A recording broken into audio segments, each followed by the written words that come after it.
Salute Bharat. നമ്മളോടൊപ്പമുള്ളത് BJP വക്താവ് റെജി ലൂക്കോസ് ആണ്. Sir സ്വാഗതം. നമസ്കാരം സാർ, ഞാൻ സാന്ദർഭികവശാൽ നമ്മുടെ പഴയൊരു മലയാളം സിനിമ മഹേഷിൻ്റെ പ്രതികാരത്തിലൊരു ഡയലോഗ് ഒന്ന് ഓർമ്മിപ്പിക്കുകയാണ്. ഇത്ര ചീപ്പാണോ ആർട്ടിസ്റ്റ് ബേബി എന്ന് ചോദിക്കുന്നത് പോലെ ഇത്ര ചീപ്പാണോ BJP എന്ന തരത്തിൽ സോഷ്യൽ മീഡിയയിൽ പ്രചാരണം വരികയാണ്. അതിൻ്റെ കാരണം മുഖ്യമന്ത്രിയുടെ പ്രിൻസിപ്പൽ സെക്രട്ടറി ആയിട്ട് ഇലക്ഷൻ കമ്മീഷൻ്റെ ചുമതലയുണ്ടായിരുന്ന രക്തൻ ഖേൽക്കറെ നിയമിക്കുന്നു. മുഖ്യമന്ത്രിയുടെ സത്യപ്രതിജ്ഞയിൽ വന്ദേമാതരം അത് മുഴുവൻ വരികളും ആലപിക്കുന്നു. ബംഗാളിലും സമാനമായ രീതിയിൽ ഇലക്ഷൻ കമ്മീഷൻ്റെ ചുമതലയുണ്ടായിരുന്ന രാജേഷ് അഗർവാളിനെ അവിടെ ചീഫ് സെക്രട്ടറി ആയിട്ട് നിയമിക്കുന്നു. അപ്പോൾ ജനവിധി അട്ടിമറിക്കാൻ BJP ഇത്തരം പരിപാടികൾ നടത്തേണ്ട ആവശ്യമുണ്ടോ? അതായത് പുതിയ ജനവിധിയെ ആ രീതിയിൽ ചിത്രീകരിച്ചുകൊണ്ടാണ് സോഷ്യൽ മീഡിയയിൽ പ്രചാരം വരുന്നത്. അപ്പോൾ അതുകൊണ്ടാണ് ഞാൻ ചോദിക്കുന്നത്, ഇത്ര ചീപ്പ് പരിപാടിയൊക്കെ ചെയ്യേണ്ട ആവശ്യം BJPക്ക് ഉണ്ടോ? രാജ്യം ഭരിക്കുന്ന പാർട്ടിയല്ലേ? സത്യപ്രാണത്തിൽ ചോദിക്കുന്ന ആൾക്കാരുടെ മാനസികാവസ്ഥയിലാണ് ചീപ്നെസ് ഉള്ളത്. ചീപ്പായിട്ടുള്ള ഇത്തരം ചോദ്യങ്ങൾ ചോദിക്കുന്നവരാണ് വാസ്തവത്തിൽ BJP ഈ രീതിയിൽ ടാർഗറ്റ് ചെയ്യാൻ ശ്രമിക്കുന്നത്. BJP കേരളത്തിലെ മുഖ്യമന്ത്രിയുടെ സെക്രട്ടറി ആയിട്ട് രക്തൻ ഖേൽക്കറെ പോലുള്ള ഒരു ഇലക്ഷൻ കമ്മീഷൻ നിയമിക്കുന്നതിൽ BJPക്ക് അതിനകത്ത് അഭിമാനമുണ്ട്. കാരണം അദ്ദേഹം കേന്ദ്ര സർക്കാരിന്റെ ഉദ്യോഗസ്ഥ, എല്ലാ IAS ഉദ്യോഗസ്ഥരും കേന്ദ്ര സർക്കാരിന്റെ കീഴിലുള്ളവരാണ്. അതിലൊരാൾ പെർഫെക്റ്റ് ആയി നന്നായിട്ട് പെർഫോം ചെയ്ത് 2-3 തെരഞ്ഞെടുപ്പുകൾ അദ്ദേഹം കൈകാര്യം ചെയ്ത് ഒരു കുറ്റമറ്റ രീതിയിൽ കൈകാര്യം ചെയ്ത ഒരു ഉദ്യോഗസ്ഥരെ കേരളത്തിന്റെ മുഖ്യമന്ത്രി അദ്ദേഹത്തിന് തന്റെ പ്രൈവറ്റ് സെക്രട്ടറി ആയിട്ട് തെരഞ്ഞെടുത്തുവെങ്കിൽ അത് വാസ്തവം പറയുകയാണെന്നുണ്ടെങ്കിൽ ആ കേന്ദ്രത്തിലുള്ള ഉദ്യോഗസ്ഥരുടെ അംഗീകാരം. അവിടെ ഇങ്ങനെ BJP ഇത്ര ചീപ്പാകുന്നത് എനിക്ക് മനസ്സിലാകുന്നില്ല. അപ്പൊ ഇവർ ഉദ്ദേശിക്കുന്നത് BJPയുമായിട്ട് എന്തോ അഡ്ജസ്റ്റ്മെന്റ് സ്പീഡി സജഷനുണ്ടെന്നുള്ള ധ്വനിയാണ് ഇവർ ഉദ്ദേശിക്കുന്നത്. വാസ്തവം പറയുകയാണെന്നുണ്ടെങ്കിൽ BJPയുടെ അട്ടിമറി കൊണ്ടാണ് കോൺഗ്രസ് പല സീറ്റുകളിൽ ജയിക്കാതിരുന്നുള്ളതിന്റെ ആരോപണമായിട്ട് ഇവർ വന്നിട്ടുണ്ട്. അപ്പൊ ഇവർക്ക് BJPക്ക് 10-35 MLA വരെ വന്നേനെ. അതല്ലേ വോട്ടെടുപ്പിന്റെ പാറ്റേൺ അല്ലെങ്കിൽ വോട്ടെണ്ണി കഴിഞ്ഞപ്പോൾ നോക്കിയേ കൃത്യമായിട്ട് അത് വളരെ നിഷ്പക്ഷമായിട്ടും ഇലക്ഷൻ കമ്മീഷന്റെ കാര്യങ്ങൾ അതിന്റെ പിന്നിലുണ്ടെന്നുള്ളത് വളരെ വ്യക്തമായിട്ടറിയാം. ഇലക്ഷൻ കമ്മീഷനെ തെരഞ്ഞെടുപ്പിനകത്ത് അട്ടിമറിക്കാൻ ഒരിക്കലും സാധിക്കത്തില്ല. ഇപ്പൊ ഞാൻ ഉദാഹരണം 2021 77 സീറ്റായി ഇപ്പോൾ പശ്ചിമ ബംഗാൾ ഭരിക്കുന്നു. പശ്ചിമ ബംഗാളിൽ നിന്ന് ഇതുവരെ അവിടെ ഇലക്ഷൻ ഏതെങ്കിലും രീതിയിൽ തെരഞ്ഞെടുപ്പ് അട്ടിമറിച്ചതായോ അല്ലെങ്കിൽ എന്തെങ്കിലും അഡ്ജസ്റ്റ്മെന്റ് നടത്തിയതായിട്ടോ കേരളത്തിലെ കുറെ സോഷ്യൽ മീഡിയക്കാരല്ലാതെ ഇന്നുവരെ പശ്ചിമ ബംഗാളിലെ മമതാ ബാനർജി പോലും ആരോപിച്ചിരിക്കുന്ന മറ്റൊരു ആംഗിളിൽ ആരോപിച്ചിരിക്കുന്നത്, അതായത് ജനങ്ങളെ ഭീഷണിപ്പെടുത്തി വോട്ട് ചെയ്തിരുന്നുള്ള, അല്ലാതെ കണ്ട് കാലങ്ങളായിട്ട് തന്നെ ഇവർ EVM മെഷീനെയൊക്കെ ഇവർ പഴി പറയുന്നുണ്ട്. ഇതുവരെ ഒരു സ്ഥലത്ത് ഇവർക്ക് തെളിയിക്കാൻ പറ്റിയിട്ടില്ല. അതാണ് അതിന്റെ വസ്തുത എന്ന് പറയുന്നത്. അതിന്റെ ഏറ്റവും വലിയ ഉദാഹരണമല്ലേ ആം ആദ്മി പാർട്ടി 3 തവണ ഇന്ത്യ ഭരിച്ചെന്നുള്ളവരും ഡൽഹിയിൽ ഏത് രാഷ്ട്രീയ കക്ഷിയുടെ നാഷണൽ കക്ഷിയുടെ ആസ്ഥാനമായ ഡൽഹിയിൽ 3 തവണ അടുപ്പിച്ച് കോൺഗ്രസിന്റെ ഷീലാ ദീക്ഷിത് അവിടെ മുഖ്യമന്ത്രിയായി. അതിനുശേഷം ഒരു മൂവ്മെന്റിലൂടെ മുഖ്യമന്ത്രി കസേരയിലേക്ക് എത്തിച്ചേരുന്ന ആരാ? അരവിന്ദ് കേജ്രിവാളാണ്. ആ കേജ്രിവാൾ 3 പ്രാവശ്യം അവിടെ അടുപ്പിച്ച് അയാളും മുഖ്യമന്ത്രിയായി. അങ്ങനെയാണെന്നുണ്ടെങ്കിൽ അട്ടിമറിക്കാനാണെന്നുണ്ടെങ്കിൽ എത്രയോ തവണ ഈ EVM മെഷീനിൽ എന്തെങ്കിലും അഡ്ജസ്റ്റ്മെന്റ് നടക്കുന്നുണ്ടെങ്കിൽ ആ അഡ്ജസ്റ്റ്മെന്റിലൂടെ ഇലക്ഷൻ അട്ടിമറിക്കാം. ഇതിനെന്തായാലും BJP പോയോ? കഴിഞ്ഞ തവണ BJPയുടെ ഭരണത്തിലേറിയത് എങ്ങനെയാ? കൃത്യമായ രീതിയിലുള്ള BJPയുടെ അജണ്ടകൾ ജനങ്ങളിലേക്ക് എത്തിച്ചുകൊണ്ട് കേജ്രിവാളിന്റെ ദുർഭരണവും കേജ്രിവാള് നടത്തിക്കൊണ്ടിരിക്കുന്ന വാഗ്ദാന ലംഘനവും ജനങ്ങളെ അറിയിച്ചുകൊണ്ടും കേജ്രിവാളിന്റെ അരാഷ്ട്രീയമായിട്ടുള്ള രാഷ്ട്രീയ പ്രവർത്തനത്തിൽ നിന്നും അദ്ദേഹത്തിനെ സപ്പോർട്ട് ചെയ്തവർ പോലും പിന്നോട്ട് പോയതിന്റെ ഫലമായിട്ടാണ് അദ്ദേഹം അവിടെ പരാജയപ്പെട്ടത്. അദ്ദേഹത്തിന് ഏതാണ്ട് 10-22 സീറ്റുകൾ ഇപ്പോൾ നിലവിലുണ്ട് ആ പാർട്ടിക്ക്. പിന്നെ അദ്ദേഹത്തിന്റെ ഭാഗത്തു നിന്ന് വന്ന പല അഴിമതി ആരോപണങ്ങളൊക്കെ, ഇതൊക്കെ ജനാധിപത്യത്തിൽ ജനങ്ങൾ പ്രതികരിക്കും, സ്വാഭാവികമല്ലേ? അല്ലാണ്ട് എവിടെയാണ് ഈ അഡ്ജസ്റ്റ്മെന്റിലൂടെ അല്ലെങ്കിൽ EVMുമായിട്ട് ഇവർ ഉദ്ദേശിക്കുന്ന EVMിനെയാണ് EVMുമായിട്ട് അഡ്ജസ്റ്റ് ചെയ്ത് എവിടെയാണ് ഇന്ത്യൻ ഭരണം ഏറ്റെടുപ്പ് നിലവിൽ വന്നത്? ഏറ്റവും വലിയ പകൽ പോലെ വിളിച്ചുകൊണ്ട് തെളിവുന്ന 2024 ലോക്സഭാ തെരഞ്ഞെടുപ്പല്ലേ? 2024 ലോക്സഭാ തെരഞ്ഞെടുപ്പിൽ ഇന്ത്യയിലെ മിക്കവാറും എല്ലാ മാധ്യമങ്ങളും BJPക്ക് ഒറ്റയ്ക്ക് 350 സീറ്റ് പ്രഖ്യാപിച്ചു. ഘടകകക്ഷികൾ ഉൾപ്പെടെ 400 മുകളിലേക്കുള്ള സീറ്റാണ് ലോക്സഭ പ്രഖ്യാപിച്ചത്. അതേസമയം BJPക്ക് അവരെ 240 സീറ്റേ കിട്ടിയുള്ളൂ. ഒറ്റയ്ക്ക് ഭരിക്കാനുള്ള ഭൂരിപക്ഷം കിട്ടിയില്ല. TDPയുടെയും മറ്റു RJDയും പോലെയുള്ള RJD അല്ല നമ്മുടെ ചന്ദ്രബാബു നായിഡുവിന്റെയും അതുപോലെ തന്നെയാണ് നമ്മുടെ ബീഹാറിലെ നിതീഷ് കുമാറിന്റെ പാർട്ടിയുടെ സപ്പോർട്ടോടെയാണ് ഇന്നും BJP ഭൂരിപക്ഷത്തോടെ ഇന്ത്യ ഭരിക്കുന്നത്. അപ്പൊ അങ്ങനെയാണെന്നുണ്ടെങ്കിൽ 2024 ഈ അട്ടിമറി ദേശീയ തെരഞ്ഞെടുപ്പ് നടത്താൻ പാടില്ല കേട്ടോ. അതാണ് പറയുന്നത്. എല്ലാ അമ്പുകളും എഴുതിട്ടും കൊള്ളാതെ വന്നപ്പോൾ അവസാനം ദുരാരോപണത്തിന്റെ ദുഷ്പ്രചരണത്തിന്റെ അമ്പുകൾ എഴുതുകൊണ്ടിരിക്കുന്നു ഇവിടുത്തെ പ്രതിപക്ഷവും സോഷ്യൽ മീഡിയ ചില ആളുകളും. അവരിങ്ങനെ കരഞ്ഞുകൊണ്ടിരിക്കാത്തതല്ലാണ്ട് ജനങ്ങളുടെ മനസ്സിൽ അവർക്ക് സ്ഥാനം കിട്ടാത്തത്, ജനങ്ങൾ വിധി എഴുതി വിജയിപ്പിക്കാത്തതിന്റെ പരിതാപനങ്ങൾ ഇങ്ങനെ കരഞ്ഞു തീർക്കാന്നല്ലാണ്ട് ഇതിനകത്ത് എന്ത് മറുപടിയാ പറയാനുള്ളത്? ഒരിക്കലും കൂടി പറയുന്നു, മുഖ്യമന്ത്രി വി ഡി സതീശൻ നമ്മുടെ സംസ്ഥാന ഇലക്ഷൻ കമ്മീഷൻ രക്തം കലാകരെ അദ്ദേഹത്തിന്റെ പ്രൈവറ്റ് സെക്രട്ടറിയാണ് നിയമിച്ചുവെങ്കിൽ ആ ഉദ്യോഗസ്ഥന് നിഷ്പക്ഷതയും, രാജ്യത്ത് ഏറ്റവും കൂടുതൽ പരസ്പരം ഫൈറ്റ് ചെയ്യുന്നത് BJP കോൺഗ്രസുമാണ്. ആ കോൺഗ്രസ് പാർട്ടിയുടെ മുഖ്യമന്ത്രി തന്നെ കേന്ദ്ര കേഡറിലുള്ള IAS ഉദ്യോഗസ്ഥരെ തന്റെ പ്രൈവറ്റ് സെക്രട്ടറിയാണ് നിയമിച്ചുവെങ്കിൽ അത് ആ ഉദ്യോഗസ്ഥന്റെ നിഷ്പക്ഷതയാണ് അതിനോട് പുറത്തു വരുന്നത്. അത് കാണാൻ പറ്റാത്തതിലുള്ള അസഹിഷ്ണുതയാണ് ഇത്തരം ദുർവ്യാഖ്യാനങ്ങൾക്ക്. ഇതിനൊക്കെ വാസ്തവം പറയുകയാണെന്നുണ്ടെങ്കിൽ എന്താ പറയുക, സീറോ ഗ്രാവിറ്റി പോലും നമുക്ക് കൽപ്പിക്കേണ്ട ആവശ്യമില്ല. പക്ഷേ ഈ ആരോപണം ഉന്നയിക്കുന്നവർ ചൂണ്ടിക്കാണുന്നത് മുമ്പ് തെരഞ്ഞെടുപ്പ് കമ്മീഷൻ്റേതായിട്ട് വന്നൊരു ഉത്തരവിൽ BJP പാർട്ടിയുടെ ചിഹ്നം, പാർട്ടി ചിഹ്നം ആ ഉത്തരവിൽ ഉണ്ടായിരുന്നു. അതാണ് ഈ ആരോപണങ്ങളുടെ അടിസ്ഥാനമായിട്ട് അവർ ചൂണ്ടിക്കാണിക്കുന്നത്. അല്ലാതെ ആ വാർത്ത ഇവിടെ വ്യാപകമായിട്ട് പ്രചരിച്ചിരുന്നു. അതിലൊരു BJPയുടെ ചിഹ്നം ആ ഉത്തരവിൽ വന്നു. അത് അദ്ദേഹം തന്നെ തെളിഞ്ഞു കഴിഞ്ഞു. ഏതൊരു ഉദ്യോഗസ്ഥന്റെ കൈപ്പഴയും കീഴുദ്യോഗസ്ഥന്റെ കൈപ്പഴയും പറ്റിയ അബദ്ധമാണ്. അത് മാറി. തന്നെയുമല്ല പ്രിന്റഡ് ആയിട്ടുള്ള അതുപോലത്തെ ഒരു ഉത്തരവിൽ അങ്ങനെ ഒരു ചിഹ്നം എങ്ങനെയും കടന്നുകൂടിയതിന്റെ പേരിൽ എങ്ങനെയാണ് ഈ വോട്ടെടുപ്പിന് അട്ടിമറിക്കാൻ പറ്റുക?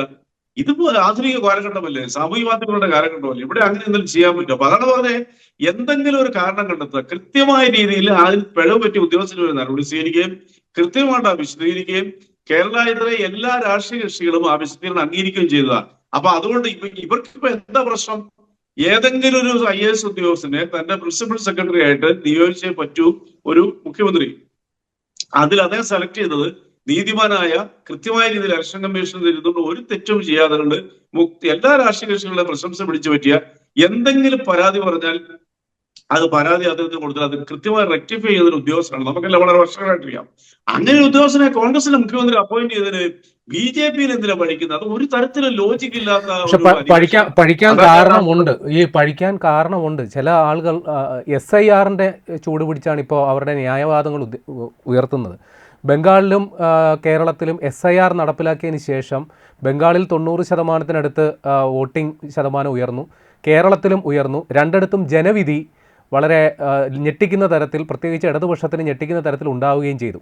അപ്പോൾ SIR നടപ്പിലാക്കിയതിൻ്റെ ഒരു എന്താ പറയുക, പ്രത്യുപകാരം എന്ന തരത്തിലാണ് ഈ പദവികൾ കൊടുക്കുന്നതെന്നൊക്കെയാണ് ആക്ഷേപം. അല്ല, SIR നടപ്പാക്കിയ ഗുണഭോക്താവ് ഇവര് പറയുന്ന ആരോപണങ്ങൾ പ്രകാരമാണെന്നുണ്ടെങ്കിൽ അത് BJP അല്ലേ? അപ്പൊ ഇവരെങ്ങനെ കേരളത്തിൽ BJPക്ക് കോൺഗ്രസിനും ബംഗാളിലും BJPക്ക് അനുകൂലമായിട്ടാണ് SIR വന്നത്? അതാണ് പറഞ്ഞത് ഫൂൾസ് ഇൻ ഫസ്റ്റ് ഡിഗ്രി എന്ന് ഇംഗ്ലീഷിൽ പറയും, വിട്ടികളുടെ ആദ്യത്തെ ഡിഗ്രി ഉള്ളതെന്ന് പറയുന്നത്. ഞാനൊരു ഒറ്റ ചോദിക്കട്ടെ, ഈ SIR എന്ന് പറയുന്നത് എന്താണെന്ന് അടിസ്ഥാനപരമായിട്ട് അറിയാൻ പറ്റും ഇവരെ സംബന്ധിച്ചോളം? SIR കേരളത്തിൽ നടപ്പാക്കിയതിനു ശേഷം കേരളത്തിലെ ഏതെങ്കിലും ഒരു രാഷ്ട്രീയ കക്ഷി കേരള സ്റ്റേറ്റ് SIRനെതിരെ അതിന്റെ റിസൾട്ട് പുറത്തു വന്നതിന് ശേഷം തെരഞ്ഞെടുപ്പ് നടന്നതിന് ശേഷം അതിന് മുമ്പോ ഒരു പരാതി പോലും കേരളത്തിൽ ഉണ്ടായിട്ടില്ല. പശ്ചിമ ബംഗാളിൽ നിന്ന് പരാതി എന്താ? അവിടെ ഏതാണ്ട് 60 ലക്ഷത്തോളം ആളുകളുടെ വോട്ടവകാശം നഷ്ടപ്പെട്ടു എന്ന് പറയുന്നത് വളരെ കൃത്യമാണ്. ഇന്ത്യക്കാരല്ലാത്ത ബംഗ്ലാദേശികളിൽ നിന്ന് നുഴഞ്ഞു കയറി വന്ന് ആധാർ കാർഡ് മേടിച്ച് മമതാ ബാനർജിയുടെ ആശീർവാദത്തോടുകൂടി വോട്ടവകാശം കിട്ടി കാലങ്ങളായിട്ട് 10-15 വർഷമായിട്ട് ഇന്ത്യയിൽ ഒരു വിദേശ രാജ്യത്തിന്റെ ബംഗ്ലാദേശിലെ പൗരന്മാർ വന്ന് ഇന്ത്യയിൽ കൂടി തള്ളിക്കയറി അല്ലെങ്കിൽ കടന്നു കയറി വോട്ട് ചെയ്യുന്ന അവരെ SIRനോട് പുറത്താക്കി. ഒരൊറ്റ ഉദാഹരണം പറയാം. കഴിഞ്ഞ പശ്ചിമ ബംഗാൾ തെരഞ്ഞെടുപ്പ് പുറത്തു വന്നപ്പോൾ, ഇത് കേരളത്തിലെല്ലാം ഒന്നിച്ചു വന്നു, 4-ാം തീയതിക്ക് ശേഷം പശ്ചിമ ബംഗാളിൽ നിന്നും ബംഗ്ലാദേശിന്റെ അതിർത്തിയിലേക്ക് ഒഴുകി കടന്നു പോകാനായിട്ട് ശ്രമിച്ചവരുടെ എണ്ണം 10,000. നമ്മുടെ വീഡിയോ നിരവധി തവണ ഉണ്ട്. BBC വരെ റിപ്പോർട്ട് ചെയ്തു. എന്തുകൊണ്ടാണ്? കാരണം അവര് ബംഗ്ലാദേശികളാണ്. ബംഗ്ലാദേശ് ഗവൺമെന്റ് തന്നെ 1917 അന്നത്തെ പ്രധാനമന്ത്രി ഷെയ്ഖ് ഹസീന അവരുടെ പാർലമെന്റിൽ വിഖ്യാതമായ ഒരു പ്രസ്താവന നടത്തി.